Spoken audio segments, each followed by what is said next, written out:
What is going on, YouTube? Hope you guys are doing fantastic today. Today, we're going to take a quick look at the 10.4 update notes. Decent changes, honestly, overall, so let's just take a look at them. 10.4 bonus notes about 6 hours ago. This is recorded on Monday, the 1st, May 1st. Happy May, by the way. Happy May. Looking at the first skins, it's the Dream Eater Camouflage, which actually looks pretty dope. I don't remember if it looks this good in-game, but this is a really good card art. And then Vam Petrify Medusa, another really good skin, like Mommy. Both dominant skins. Depends how they look in game. They might be really good, really mediocre. Apparently, Deathbringer was healing or was reducing healing by 35% instead of 40%, so that's getting buffed back up to 40%. Deathbringer is now getting dropped by 10 power. Same with Envenomed. All the Deathbringers, Malicious Deathbringer, Envenomed Deathbringer, Base Deathbringer are going from 50 to 40 power. Demon Blade is losing 5 power, 5% attack speed in the base, and then 5% bonus attack speed from the passive. Bladed Boomerang is losing 4% or half of its movement speed, so instead of 12% max, it's going to be 6% max.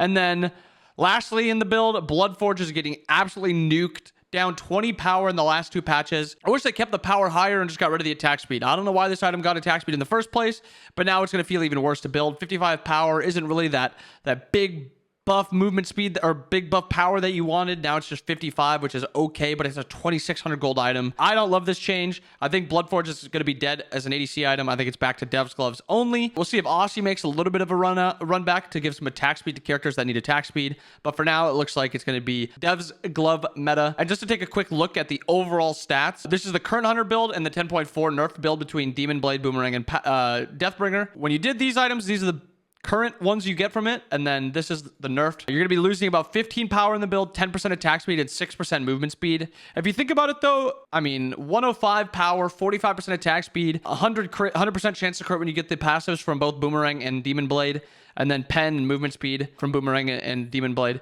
This is still just a lot of stats you're getting from these 3 items. Lowering the power and lowering the attack speed is probably the biggest thing because they spike now a lot worse. But once you finish these 3 items together, they're going to feel probably just as... I mean, they're obviously nerfed, but they're going to still feel fine. It's definitely going to be an overall nerf to the build. It's apparent, but yeah. Still going to be fine. I don't think you're going to have to worry too much. I think crit is still going to be built because Deathbringer is still just really strong, and Venom Deathbringer is still really strong, and Spectral's all not that great.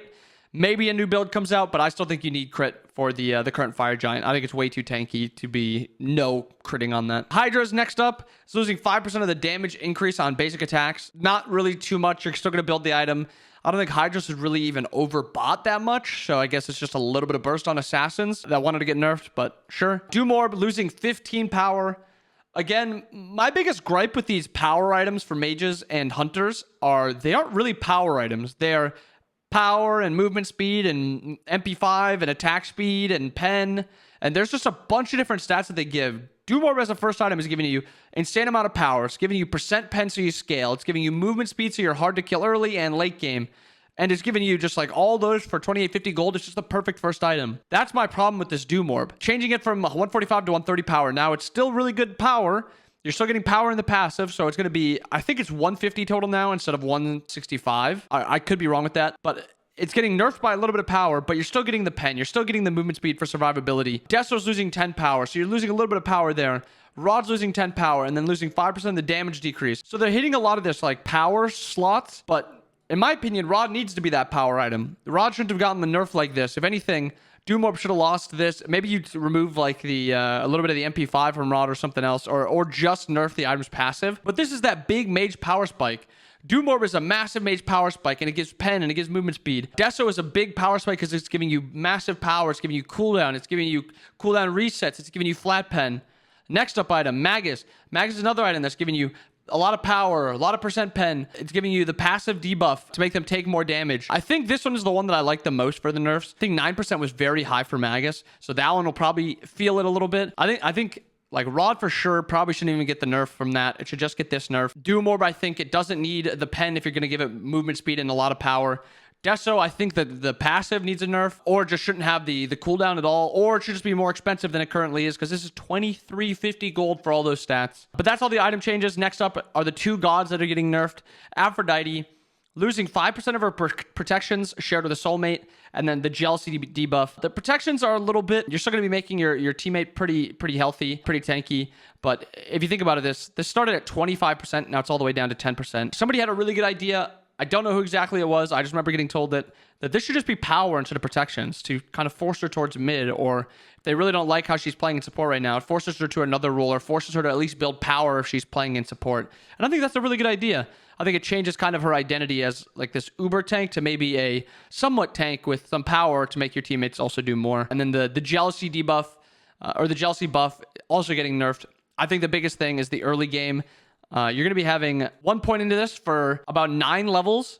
And then late game, it's falling off by about 5%, 25% of a nerf. So I think this is a pretty big nerf overall. This one, kind of whatever, comparing it to where it started and losing a 33% of the protections, pretty big. So lastly, Marty losing 5% movement speed, irrelevant. I don't think this changes anything. And then Death from Above is also now only shredding 32% of your protections instead of 40%, which, why was this 40% ever? I don't know, but it was. Now it's 32%, just to make it in line with the pen now being 32% cap instead of 40%. But Marty, still going to be insane. Doesn't really change him. Afro taking a little bit of a nerf. Probably hurts her a good amount. Maybe we'll still see her. We'll see. And that is all the changes. I hope you guys enjoyed the video. I hope you guys have a wonderful rest of your day. If you guys have any comments about it, what do you guys think about the patch? Do you guys like it? Do you guys dislike it? Did HiRez hit the mark on the notes? Drop a comment below. I hope you guys enjoyed it. See you.